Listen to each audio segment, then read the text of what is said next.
Listen to the voices of the advocates. Hello, listeners. Dato Sitham is one of Malaysia's top criminal advocates who has become a household name when he successfully led the prosecution of the former Prime Minister Dato Sri Muhammad Najib Tun Razak in what was widely regarded as the biggest trial to have gripped the nation. Here on Advocates, the podcast, we were curious to learn more about Dato Sitham himself and how he went from defending petty thieves in the various lower courts of Pulau Pinang to become one of the foremost criminal practitioners in Malaysia and ultimately the lead prosecutor in the case against Najib Razak. On this episode, join Michelle and I as we speak to Dato Sithambaram about his journey at the bar, his forensic acumen, and curiously, why he thinks you should save your killer questions for a witness until 3:30 in the afternoon. So please join us in the next episode of Advocates, the podcast. Dato Sithambaram is the man, available on all major streaming platforms. Good afternoon, Dato Sithambaram. Thank you for agreeing to be interviewed here today on Advocates, the podcast. And as per usual, we'll have some background questions before we go into the meat of our interview. I'm sure our listeners would like to know more about you, apart from your cases. So, Dato, could you just tell us a little bit of your background, your upbringing, where you're from, and so on? I am from a small town called Bukit Matajam in Penang on the mainland. And I come from a family of 4 children. My father was a businessman and my mother was a housewife. Yeah, that's about my background. Yeah. Any lawyers in your family? Yeah, my eldest brother, his name is Alagappa. When I was 8 years old, he left for UK to read law. So I still remember sending him to the ferry where he was getting on a liner which will take 1.5 months to reach London through the Cape of Good Hope. So it was my brother who was the first lawyer in the family and who sort of laid the seeds of motivated me to look at law. Yeah. So did he practice back home in Malaysia? Did he come back and practice here? No, he read law in 1963. He became a barrister and then he switched. You know, if you are a member of the bar in England, it's quite difficult to get work. Solicitors do better. So then he switched to become a solicitor. And thereafter, he joined the Inland Revenue. He was a tax lawyer for the government. And finally, he was appointed an adjudicator for the Immigration Court.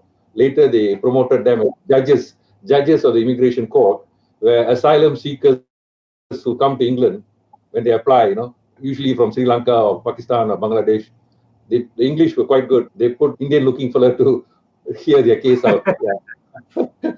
So was that your main inspiration why you did law, or was that any other thing? Maybe your parents just also pushed you into that area?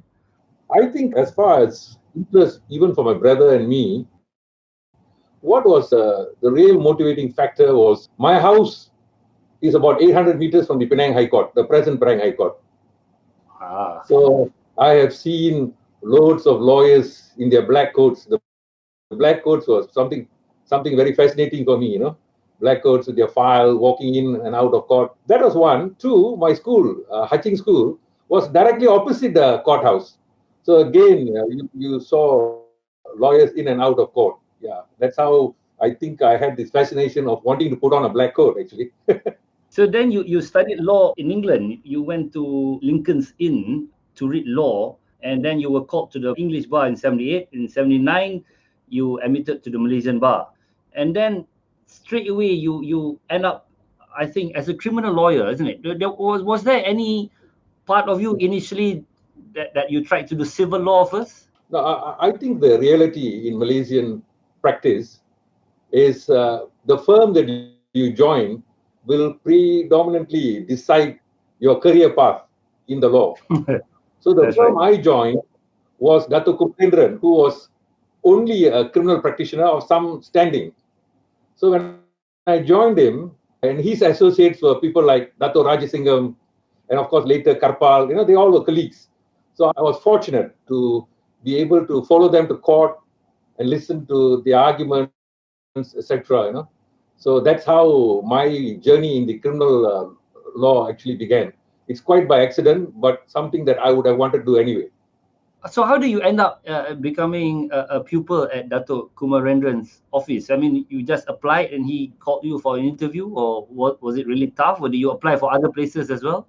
Quite interestingly, I just did, when I was finally a law student, I recall very distinctly, I was in the library. Some guy ran up to us and said, there are three famous lawyers who are outside Lincoln's Inn. So I came out and there I saw Karpal Singh, Kumarendran and the late Balasubramaniam.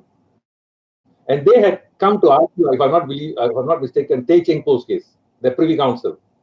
So that's where I first met Kumarendran. And I, of course, being a young lawyer, very enthusiastically asked him, when I come back, can I come and see him for a job? And of course, he said I was more than welcome. So when I came back, I just approached him and he offered me to do pupillage with him. And I stayed on with him for 21 years, a rare feat. I started as a pupil, legal assistant for 3 years, and then a partner. For 21 years, I was in that firm, yeah. The only firm before I opened on my own, started practice on my own, yeah. So I suppose Dato Kumarendran is quite clearly one of your early role models. Was there anyone else that left an imprint for the young V. Sithambaram at the Penang Bar those days? Quite honestly, the good thing about Dato Kumar, he would argue cases if they were a big case or he thought it was of some public importance, a precedent has to be set. He was more than happy to share his fees with another lawyer. There, he used to retain Edgar Joseph as his senior counsel in criminal matters, and in particular, corruption and some murder cases. And the other counsel he used to act as co-counsel was Karpal Singh in the criminal side. And on the civil side, he used to retain Sri Ram. So I had the opportunity, and when this lawyer showed up, as they say, Kumarendran usually will bolt, and I'm left with them to carry their bag and do the getting up and all that. So that's how they were also my role models and my mentors.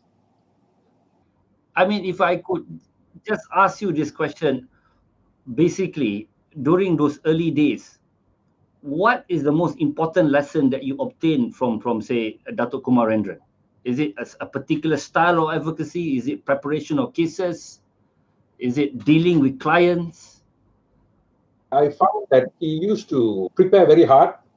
He used to have his notebook. The question, although when he stands up in court, he's seen as cross-examining off the cuff.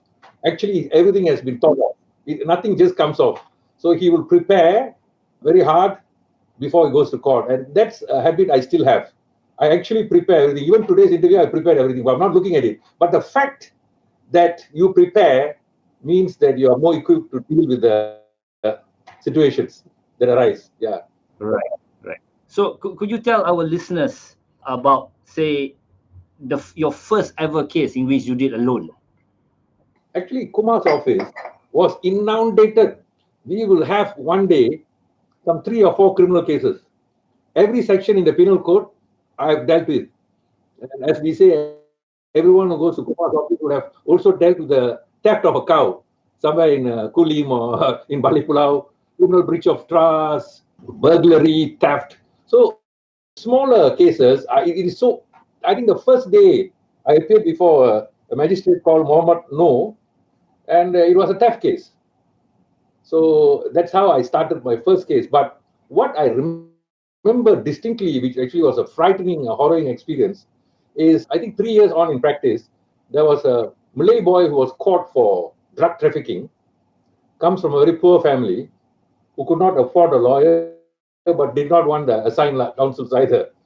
And somehow someone recommended me that I might be able to help him.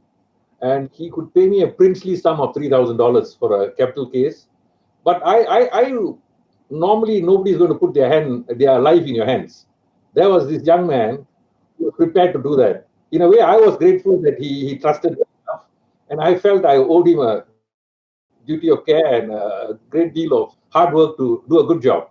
And the facts were quite interesting. It was before Edgar Joseph, after having been his junior, then he was in the Penang High Court and I was appearing before him. And he could be quite harsh. especially if he knew you, Yeah. Usually that's the case. to distance themselves in a way. But what the case was, this was the prosecution evidence. I still remember the name of the ASP, Fakiruddin. He said that my client was holding a baggage in front of his carrier of the motorcycle, and when he was stopped and the drugs were found. And my client said, no, I had a pillion rider who was actually carrying something. He was my friend. I didn't know what he was carrying. So that case went on, and finally they said they only arrested one, but I was able to show from the lockup diary and all, which I got them to produce, actually two were arrested. So that itself killed their case. And eventually, where the drug was hidden and all that, was the evidence was flat, and finally Edgar gave the benefit of doubt and he was acquitted and discharged. So that was my first 39B doing a capital case. Yeah. Dato, I know you said just now that you are grateful to this young man for trusting his life in your hands. But the fact is, at that material time, you were a young man yourself. So how did you, as a young lawyer, deal with this pressure? I mean, I'm a civil litigator. I cannot imagine defending somebody who's relying his life on you. And you were below 30, surely. And how do you do it yourself under the mindset you're preparing these sort of cases? I think my firm has put me in a very good state. As I say, I've accompanied Kumar to do a 39B. I've accompanied Karpal, Rajasingham. I've sat in courts. And as a junior, when I sit in courts, they will tend and say, you go back and prepare the written submission. You are just 2-3 years this area of the law. You're going to prepare and show it to us. So I think I had training without being actually the counsel, but I actually sat on the rider's seat, so to speak, and actually observed those cases. So I was actually thrilled to be able to do it. I actually knew how to do it. I wasn't lost in any way. Yeah. Right. Can I just now ask you about you setting up your own firm? I know after 21 years with Dato Kumar Rendran, who I know you are still very close with, you then set up on your own firm. Could you just explain to our listeners the journey of doing that and setting up your own firm, the challenges after 21 years together with Kumar Rendran? Actually, the 21 years actually makes it very much easier to set up on your own, because you have established yourself, you have your own clientele, So basically, Kumar was at that time concentrating a lot on drug cases and criminal cases, and I was very much interested in commercial cases and actually civil. I actually do 50% of my work now in civil. And then, of course, Kumar's children were coming back, so I thought it's best that the firm goes back to the family, and I come out. So when I came out, it was just as if the next day I was at work, So we shared some of the files. So I had my files and all that. So it was all in good spirit. So there wasn't any problem at all. Setting up our own wasn't a problem. Right. Could I ask you, Dato, of course, your approach in preparation for criminal defense was, and you are one of the rare lawyers in Malaysia who's done both sides because of the SRC case. But before we go there, could I just ask your preparation when you receive a brief, right? Is the first thing meeting the clients personally or reading the police reports and so on and so forth? How do you do it yourself? I attended a seminar where Gani Patel was invited to speak, and we were discussing about pre-trial discovery in criminal matters. So I told him it is non-existent in Malaysia at that stage. What a criminal lawyer is given is only a police report and the caution statement. Full stop. So with that, we are supposed to come and meet the prosecution case and all the witnesses and sometimes hundreds of documents. So in fact, I still remember I stood up and I said, this is not a level playing field. Other jurisdictions have moved on. It's more like civil cases where you exchange documents and then you come with the eyes open and you deal with the case. Funnily enough, he was quite, actually, when it comes to amendments, and he was very progressive. I remember when I was the chairman of the Criminal Law Committee for Malaysia, we made a lot of amendments and he was quite positive about it. So when I told him about it, then he discussed it, and then we set up actually a committee. And that's where Section 51A came in. 51A basically means that the prosecution has to serve on the defense all documents that they intend to rely to prove their case. It's not a complete discovery of the prosecution case, only of the documents. But if they're going to call witnesses who going to give oral testimony, obviously you're not going to know. But if you are experienced enough and you concentrate enough, you will be able to piece it together. So what I do, coming to your question, with these documents which now we have, I believe we passed the Act in 2010, and in 2012 it was gazetted, and that's when the 51A documents were exchanged. So I usually read the documents very carefully, put all my questions I have and everything, and then I'll go and see so that, sometimes when you go and see clients, in criminal cases, it's bound to happen. Straight away they tell you, I'm innocent, I don't know anything about it. Or two, straight away they'll say, I wasn't there. They think that's a complete defense. I wasn't there. So you first thing you have to tell them, I am your lawyer. That's why you retain me. You don't do the defense. We will decide the defense after we discuss the case. And I'll tell you something very peculiar. Without fail, this has happened. I've never been contradicted on this by my clients. After they tell me the story, I said, if you were a judge, would you believe your story? And all of them said no.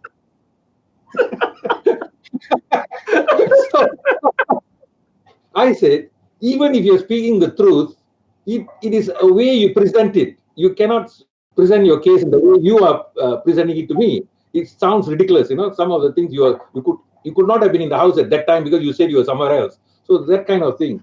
So what has to be done is that you take him through, you have an interview, and another important aspect I really feel is I always develop a very close rapport with my clients. It's not impersonal, where they trust you. So they can talk to you, and so with that, we will go through and then prepare the defense. And usually I'll tell them, this is a prosecution case, what is your explanation? Sometimes they know the answer, sometimes they're forgotten. See, not everyone is a PhD accused. Some of them actually are innocent, but they cannot articulate the fact. So I put the prosecution case, this is it, and then we go through it. After that, you see them a few times before the trial date, so that you are prepared to cross and they are prepared to give the evidence. Yeah.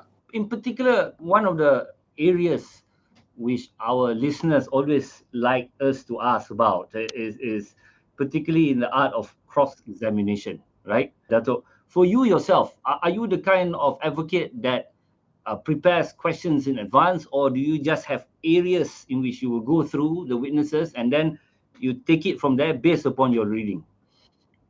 First, I will put the areas, and then the key questions which refers to the documents, etc. I cannot be vague about it. I actually write down so that, and nowadays to do it in Bahasa, the more reason why I have to write down. Yes, so yes, that I yes. don't, the question I ask, I don't mess up. So because you have to do it in Bahasa. But essentially, I think it is a good idea, the senior, junior, to actually prepare the questions. But the greatest thing about this preparing the question is, you do not have to look at it. Because your brain has gone through the process, it is already part and parcel of you. So I think I tend to prepare quite a bit of questions, but as I say, I never look at them when I'm cross-examining. Yeah. So this approach that you have, reading the documents first before actually meeting the clients and then trying to understand his case, I suppose finessing his case in best light. Is it the same when you do civil matters as well? Because you said your practice now half civil, half criminal. Is there any difference between civil advocacy and criminal advocacy?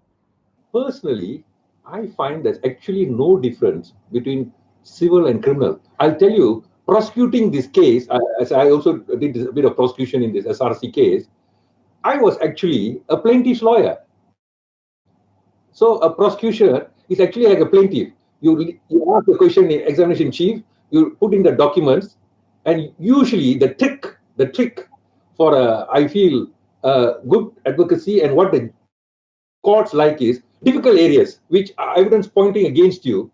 It is better while you are in command of the court and the witness, you ask the difficult question. This is what the prosecution says. What is your answer? So all the difficult, so that you take the wind off the sail. See, you don't wait for them to come and rattle your client off, no matter how good. So I usually ask the difficult questions, and usually I find the DPP stand up with very little question to ask because I've done the prosecution and the defense. Dato, I mean, I know you've told me in advance you can't really talk about this case because, to be fair, Dato Sri Najib is applying for review, and I don't want to get into all sort of mess here. But could I just ask one question about it? Not really about the case, but rather yourself, because before you did the SRC case, you've been defending for 30 years or something like that, right? Over 30 years. And now suddenly you are asked to prosecute. Two questions there. Number one, how did the case came about? I mean, I know the AG, Tan Sri Tommy called you, but did it come out of the blue? Were you shocked? How long did you have to prepare and so on?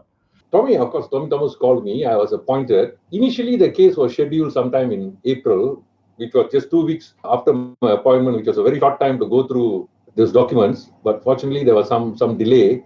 I went through the documents. But I find if you're a lawyer, you're a lawyer.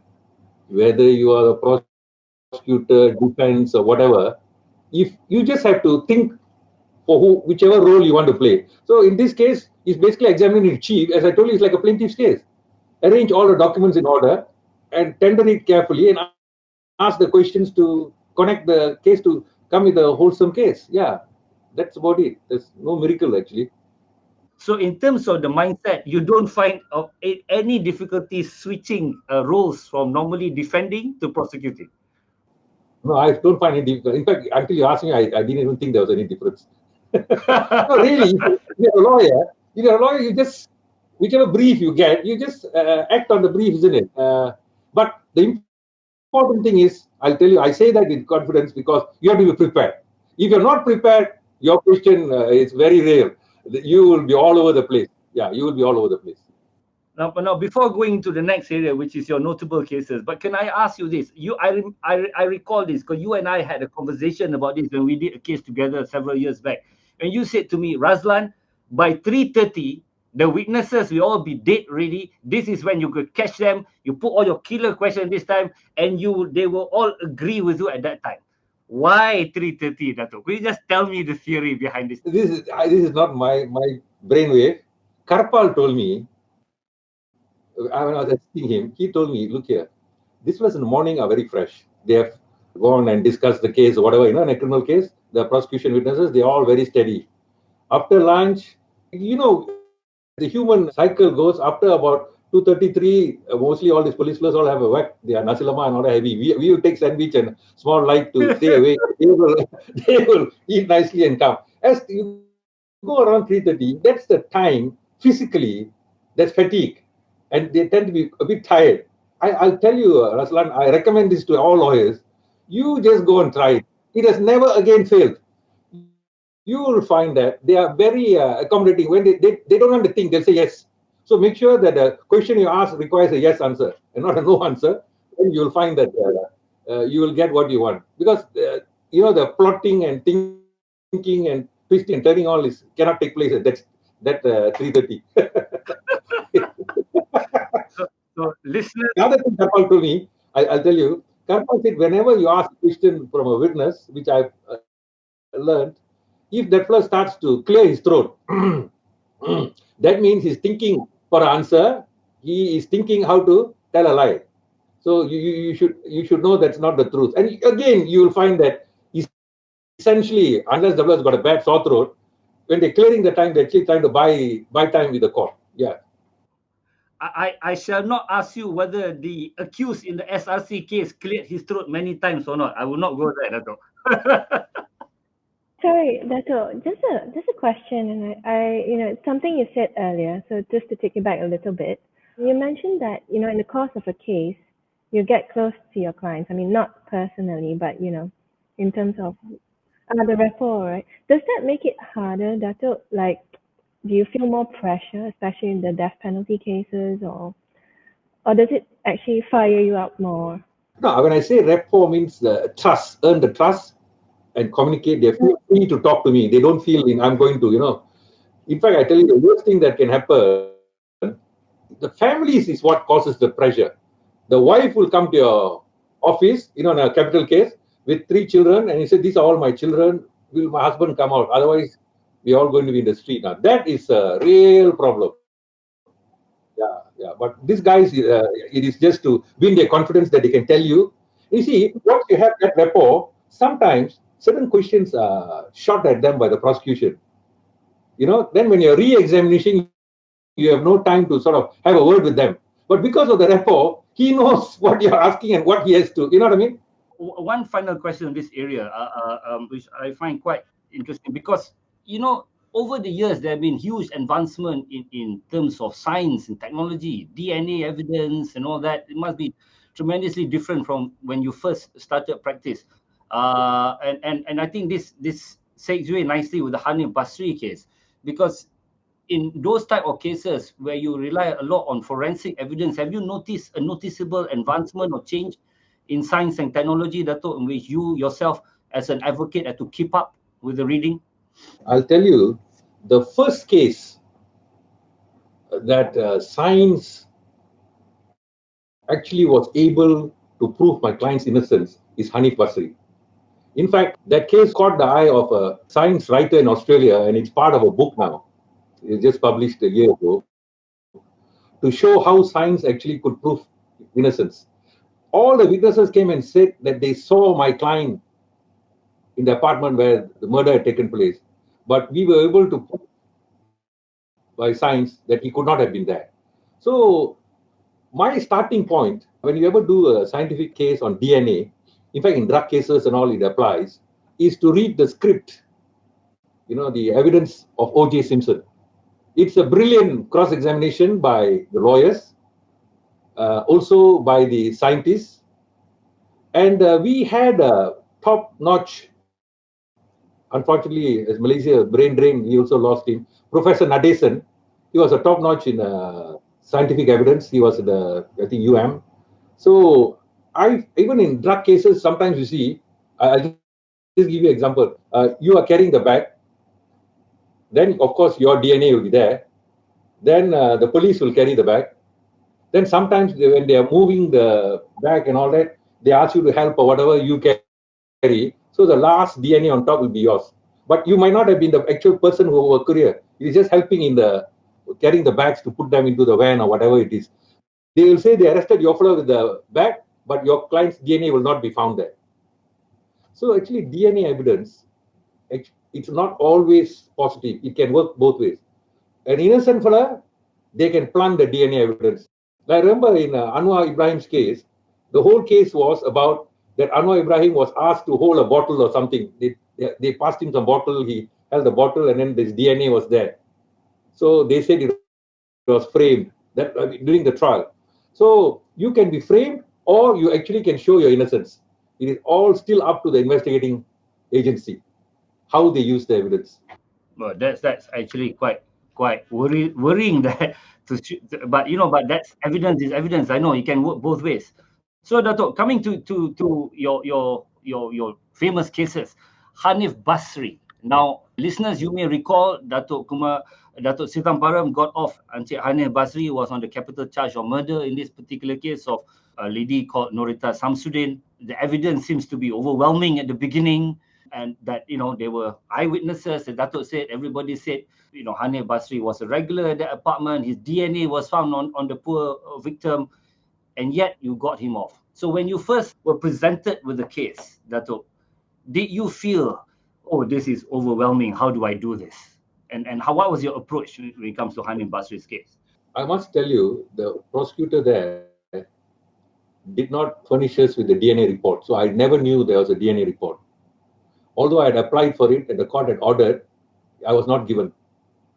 So I went in without a DNA report. But when I met the family, father was a principal of the Johor English College or something. The mother was a matron. He had 3 siblings. 2 of them were in England, all very highly qualified, like chartered accountants. One was literature, and he was himself an engineer working for the Shala municipality. So when I met the father, all that, the family told me that the day this murder is supposed to have taken place, the family met at the Hanif Basri's house. All of us are there, including Hanif Basri. How is it possible that Hanif Basri is there, in the where the murder took place? So they said it's not possible at all. But that was a very strange case. I have a lot of first I think Hanif Basri was fixed. I will say that because two witnesses actually came and said that they were asked to say they saw Hanif Basri there. Came out in evidence, two security guards. So the IO had spoken to them to say, I do not know why they wanted to nail Hanif Basri, but police kept on saying he was there. Two, we always have difficulty with government chemists or government scientists. This is again my complaint with the former AG.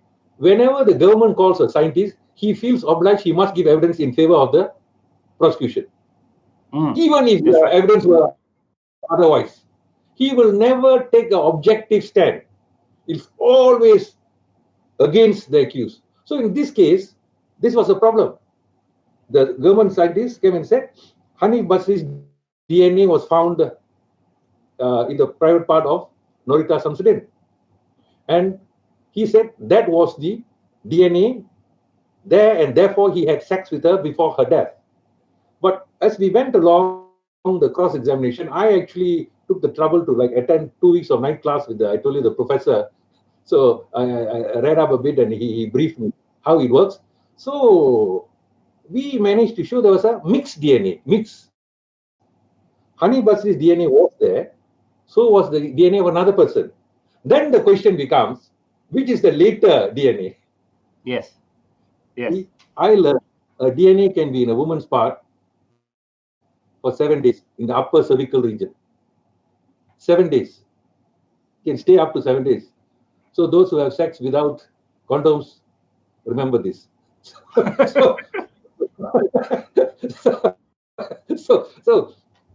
So when this thing came about, as I told you, the O.J. Simpson script and my professor and all that, I managed to cross-examine him, I think 3 or 4 days. Finally, he relented and said that the other DNA was the reason one. You got this evidence out at 3:30 in the afternoon, is it, Dato? About that.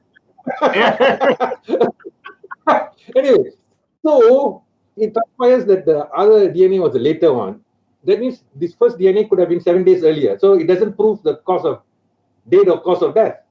So the other one is a later one. So I think, and of course, there was another thing also, that whether it is death or not, the judge didn't deal with it, but we dealt with the pathologies. She had a ball of cotton in her mouth. They say to heighten the sexual orgasm, they do all this, to cut off oxygen. So whether it was kinky sex that went wrong, whether my case was, or whether it was, but they didn't want to deal with the kinky sex. They just dealt with that there's doubt in this case, and they said this guy drove to the place. I managed to show from this. You see, it's good to have this. Another thing we have to learn. A car. What is that? That GPS, not GPS. When you drive, you have that. Whenever you pass a toll booth, the touch and go smart tag. Yeah, they say this fellow drove his car there. So we showed from his smart tag that he's not left the house. So he's consistent with his defensive alibi. So all this put in resulted in his acquittal, both the factual and scientific evidence. Yeah, correct. I remember reading up about that case, and the prosecutor of that case was very sure that he's going to get a conviction, because there were remarks made, and I thought was quite uncalled for, that they're going to hang Hanif Basri and all this and that. And as the trial went on, for those of us who followed the case, the evidence became weaker and weaker. That's all. Did you feel yourself as the trial went on that you should be able to get an acquittal? See, when I first started, the judge was Hamid Embo, who went on to become the federal court judge. He was quite I felt quite against me, But as it went on, his attitude also changed, and he also became very curious, because things are not going the way the prosecution had said it would go, So things started changing. And I tell you, it changed to a point when he was acquitted. I've never seen this happen in a criminal case. There were 300 people outside the court for his decision, and they were almost a political scene. Hidup Hanif lah. They were shouting Hidup Hanif. Yeah, so it was like, it captured the imagination of the nation, that whether he committed the case or someone in high authority had committed and fixed him. And people were convinced from the evidence he has been fixed, without a doubt. Yeah, Dato, you're absolutely right. But I suppose I was about to say, the tragedy is because of that, the way I suppose the police and the investigation did the case, we will never really know who murdered poor Norita, right? That's correct. But technically, if you have a sperm bank, we have the DNA of the mixed DNA of the last person. So if it's a sperm bank, if somebody else is arrested and his DNA is taken and you try to match, you might be able to do it. That's right. That's right. So the case remains open. Can I just move on to the other one other interesting case you did was the Inspector Halim Dane case, where Inspector Halim was charged with murder because he was caught in, I think, in the Sharia vice raid, and apparently he was trying to get away, and he shot someone, and that person unfortunately died. And you represented Halim Dane, and you got him off, Dato. Frankly, how did you do that?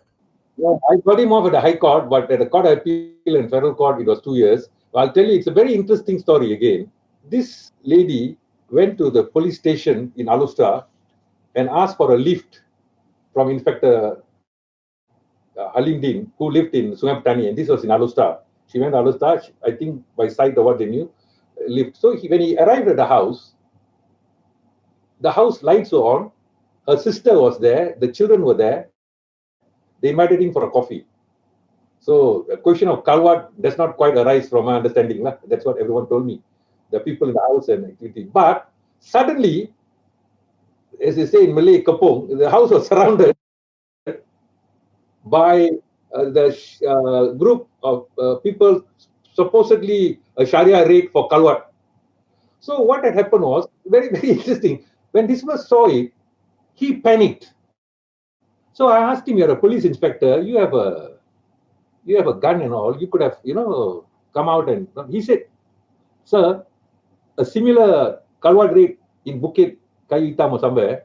When they arrested that fellow, the one fellow's eyeball was taken out. So he said he was terrified, but it becomes a mob. It's the Sharia raid, and then a lot of people who are not from the Sharia also join in. So it's a big group. He said he was terrified, so he climbed up the roof and he tried to run to the left side of the roof and then slowly get down. But it had rained and the crowd had saw him in the roof. So as he ran this way, you can see, imagine like they were following him. As he ran that way, they kept following him. And then he slipped and fell and fractured his femur. I mean, if you fracture a femur, what do you do? So he was on the ground. There was a group of some 10 people. The wood, I tell you, it's not sticks, wood. And in court, we saw the wood had appendix nails in it. They picked up the thing. They were coming close to him. And I remember, although it's 25, 30 years ago, Sapa dekat saya tembak, he said. Whoever is near, I will shoot. They still kept coming. He opened a fire in the air. They still kept coming. He turned and he fired. And that's how the person died. So this case is all about the right of private defense. How far does it extend? And we managed to show if that wood had landed on him, he would have died. And the judge was Justice Ishamuddin. So he accepted the defense and acquitted. And then there was this appeal. A lot of unhappiness, Sharia raid and they were shooting them and all that. So he ran an appeal at Alusta High Court. The 3 judges said. Anyway, after a long argument, I still remember from morning until 4:30, they finally said manslaughter 2 years. He had already done more or less. Those days you're not on bail, you have already done your time. Then again, the prosecution appealed to the federal court. I still remember one Adnan, the former Chief Justice, Zaidin, and Justice Mansour were there presiding. Again, the prosecution wanted the death. Went on and finally they also dismissed, so it was 2 years. Dato, before we move on to the quick fire round, could I just ask you for one final case? Because Lee Yong To is a very interesting case in which the judge in that case, the High Court judge, I mean, this is a 39B case. You were representing Mr. Lee, who's accused of being a trafficker under 39B. But the Justice Akhtar Tahir there wrote a quite scathing judgment on how the investigation of the case was conducted and the conduct of the police. Could you just expand on that? How do you do cases like this where quite clearly the police was, at least according to the judge, was being quite unfair in their investigation? Yeah, it is more than being unfair. See, Lee Yong To and another were driving a lorry and parked somewhere, some 2 a.m. They parked the lorry to one of them and to east themselves, and a police car happened to come. And then the police stopped them and then arrested drugs.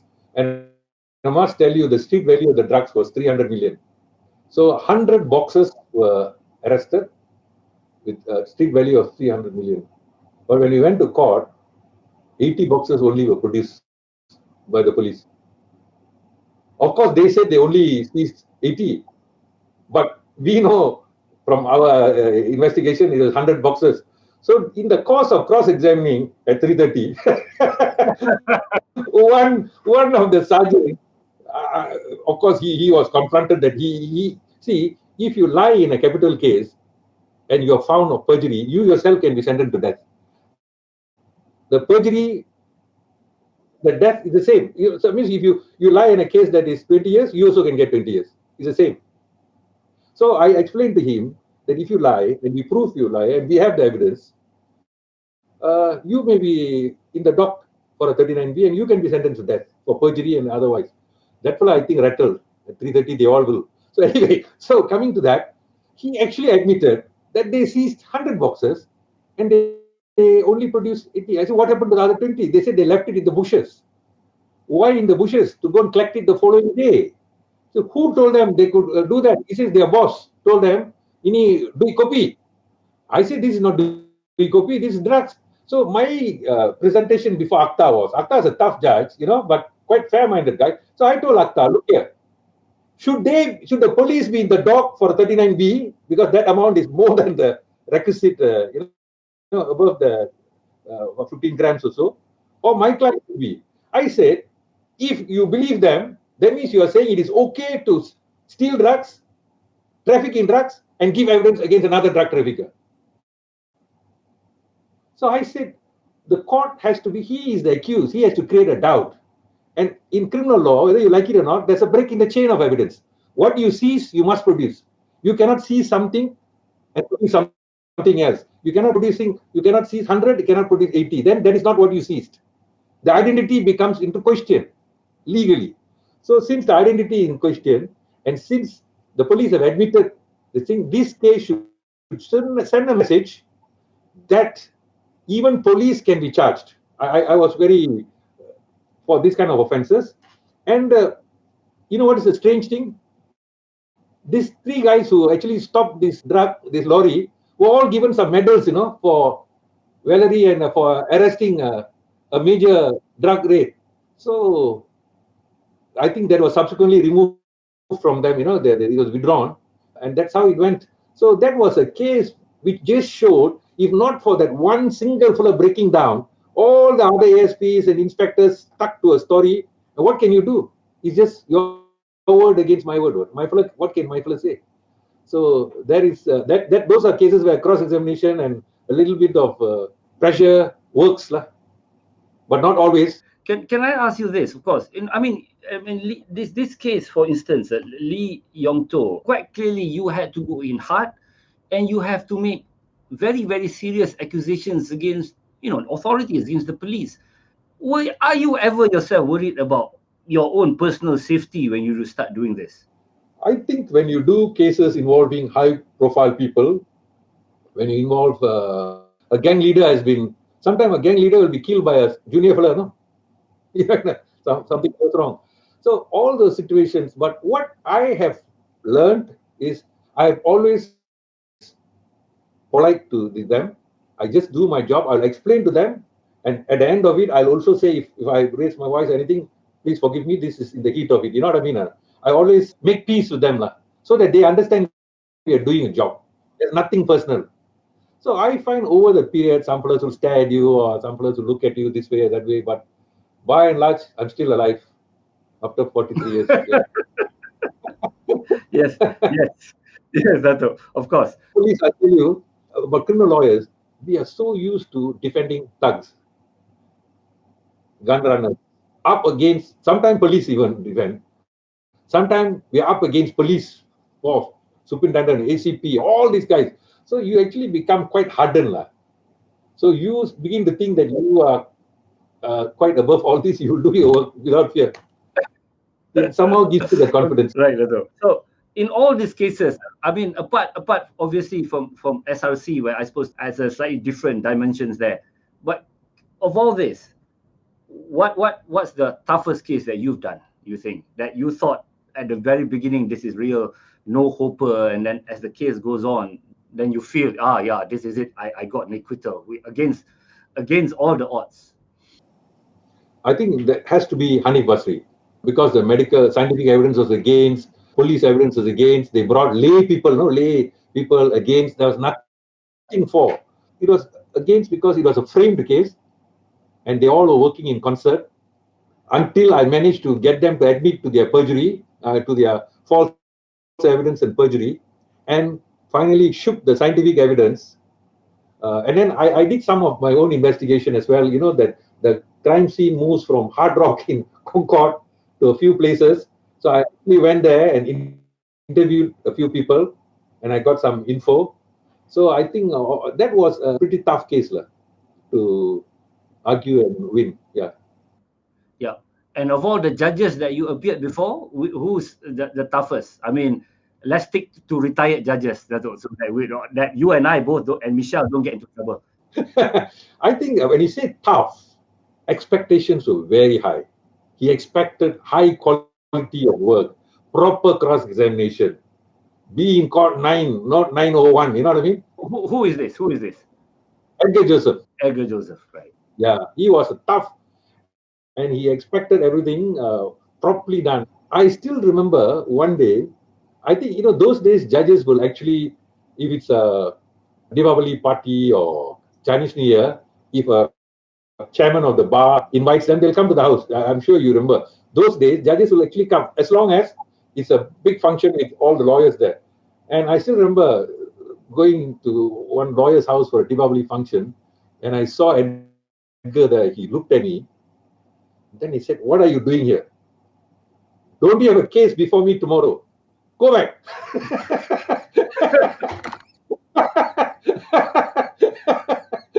So, Edgar was also a good teacher. You learn a lot from him, because when he finally writes the judgment, he puts the case and arguments and this thing. And sometimes he sees things you don't see. He is a very, as he told me once, "Sitham, I'm not intelligent, but I'm a plodder. I work hard." Sometimes some of them will just read and then they can rattle off, but they don't go into details. He works on details. And I think in a difficult case, it's the details that can get you off, because that's what the opponent does not concentrate, be it civil or criminal. Isn't it? A prosecution they say good case, they'll call all the information, but something missing there, which you read carefully, and then you keep it. And it's very important, the timing of your questioning. Do not ask the important question to the first witness, because the second and third fellow will come and corroborate it and cover it. So you must save it for the last fellow, so that they have no chance to recall. You know what I mean? So these are things you learn as you go. Thank you. That's brilliant, Dato. So we have now come to our last area, which is our rapid fire questions, Dato. So can I just start off with the first question? If you were an advocate, what would you be? Strange as it might sound, I would have been a doctor, because I actually had applied to do medicine in India, and at the same time I had applied to the Inns of Court to do law. I got both, so I told my parents that I prefer to do law, and no regrets on that. Right. And what do you enjoy most in practice? The intellectual exercise, the law, or the interpersonal skill, the cross and the relationship things? Of course, it's actually a bit of both. Intellectual exercise in the sense that, see, you crack a case. I'll give you an example how you crack a case. I cracked a case in the most bizarre way you can ever think of before Edgar. They said they found a drug on a chair. The drug was on the chair, and when they seized it. So when the photographs were given to me, I looked at all the photographs, I saw the chair. This chair was supposed to be found in the kitchen, but this chair is in the hall. But what struck my eyes was there were 3 white dots. And I looked at the chair in the court, the same 3 white dots. So these 3 white dots were in the hall. They could not have been in the kitchen. So you follow, sir? The chair, which they say was in the kitchen, was actually the chair from the hall. because of the white paint dots. So therefore, their case was found in the kitchen was false.